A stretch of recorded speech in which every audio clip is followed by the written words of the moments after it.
Gledate Gorenjska poročila na GIF TV. Lepo pozdravljeni vsem, ki ste tukaj z nami in vsem, ki nas spremljate nadaljavo.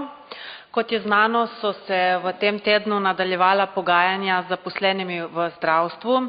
Vlada in sindikati pa so včeraj podpisali dogovor o dvigu plač v javnem sektorju. Minister za zdravje Danijel Bešič Loredan in ministrica za javno upravo Sanja Ajanović Hovnik vas bosta v nadaljevanju seznanila s potekom pogajanj. Najprej besedo predajam ministrici. Izvolite.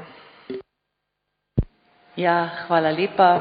Jaz bi na tem mestu ponovila v bistvu že tisto, kar smo včeraj povedali.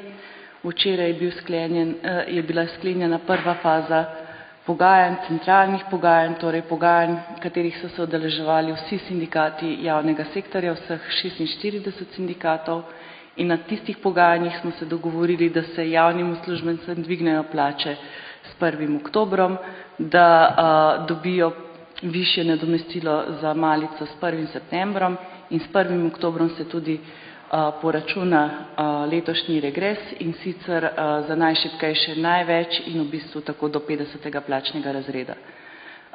Tisto dodatno, kar smo se tudi dogovorili in kar je predmet včeraj podpisanega dogovora, je konsens z vsemi sindikati, da vlada realizira vse dogovore iz preteklosti, ki so ostali nerealizirani, in v luči odprave nesorazmerij, ki so nastala predvsem z novembrom podpisanim dogovorom z delom in delno realiziranim dogovorom z sindikati zdravstva in socialnega varstva, torej en plačni razred za tiste, ki te povišice niso bili deležni v lanskem letu, in dogovor, da se v okviru sistemskih sprememb pogajamo o odpravi nesorazmerij in dogovorimo, kako bomo plače v javnem sektorju obravnavali v bodoče, torej najdemo nek družbeni konsens, kakšne naj bodo te plače v javnem sektorju v bodoče.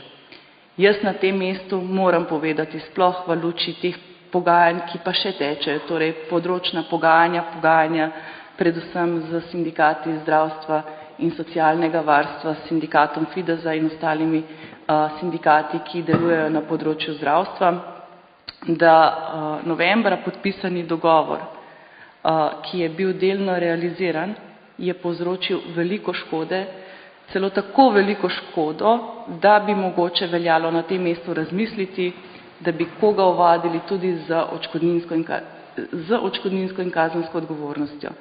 Naš sistem plač v javnem sektorju je tako narejen, da se plačne skupine, podskupine med seboj primerjajo.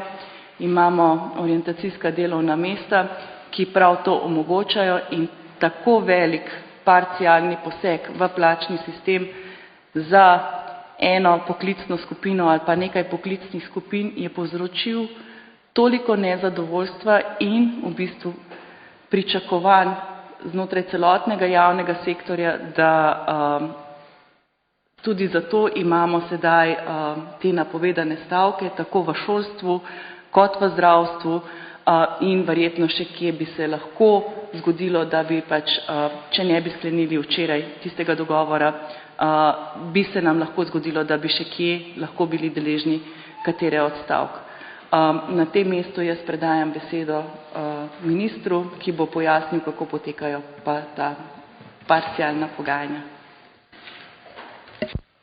Ja, Sanja, hvala, lep pozdrav še v mojem imenu. Jaz bi mogoče samo ministrico dopolnil, torej za ta del je vlada v teh časih, ki nas čakajo, za podpisani sporazum namenila 615 milijonov evrov. Prvič v zgodovini ta vlada pravzaprav uresničuje vse podpisane sporazume predhodnih vlad, kar se tudi še ni zgodilo. Prvič se je zgodilo, da bomo prišli s 1. aprilom 2023 do tako imenovanega odprave stropa. Zdaj, zelo veliko ljudi si to napačno razmišlja, da bodo pa zdaj zdravniki od jutri dalje imeli 65. 70. plačni razred. Temu ni tako. Imamo pa res v celotnem javnem sektorju, še posebej pa v zdravstvenem in socialnem sektorju izjemno hudo stisko zaradi dogovora, ki je bil podpisan novembra lani. To je izjemno škodljiv dogovor. Mi na vladi se pravzaprav sprašujemo, kako je možno, da katerakoli vlada tak dogovor podpiše, pozna učinke takega dogovora.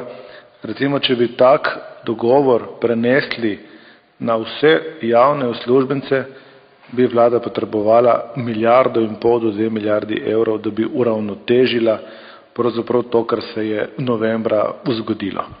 Tudi v tej luči jaz osebno resnično pozdravljam vse napore, ki jih je ministrica in tudi sindikati, ki so jih vložili v to, da je bil dogovor včeraj podpisan. V tej luči pravzaprav sem na nek način zadovoljen, da se pogajamo s sindikati zdravstvenega in socialnega varstva.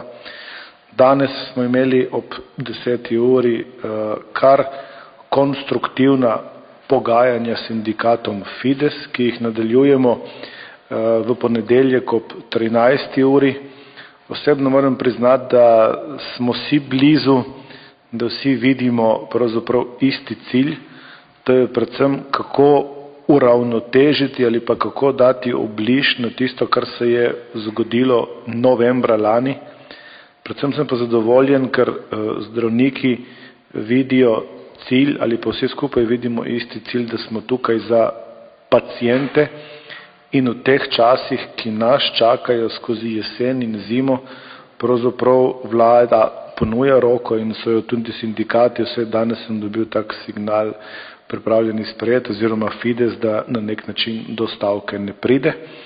O podrobnosti ne želim govoriti, ker je tak dogovor s Fidesom, lahko pa rečem, da smo res blizu, da smo se danes izjemno konstruktivno pogovarjali, tako ena kot druga stran je dala karte na mizo in posebej smo naslovili problematiko mladih zdravnikov specialistov.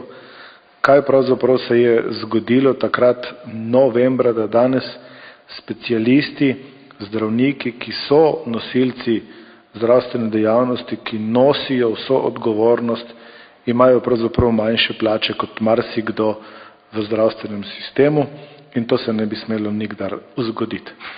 Po drugi strani sva oba pravzaprav na nek način z ministrico, pa tudi vlada je nekoliko presenečena nad izjavami sindikatov zdravstva in socialnega varstva na tem, kako nespodobno ponudbo smo jim dali in tako naprej, posebej v luči krize, ki nas čaka in v tistemu, kar cela Evropa pravzaprav trpi na nek način.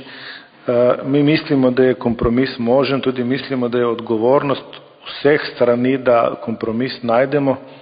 Ni prav, da zadeve zaostrujemo, ni prav, da podpihujemo stvari, posebej ne v luči izhodne covidne strategije, pa predvsem ne v luči čakalnih dob. Mi vemo, kaj sta 2 leti covida povzročili, tako da ponudba strani vlade, ki seveda obsega dodatne milijone izven teh 615, je na mizi. Jaz upam, da tudi v sredo, ko nadaljujemo pogajanja s temi sindikati, se pravi sindikati zdravstva in socialnega varstva od 16. ure dalje, da bomo vendarle zbližali stališča in našli nek kompromis.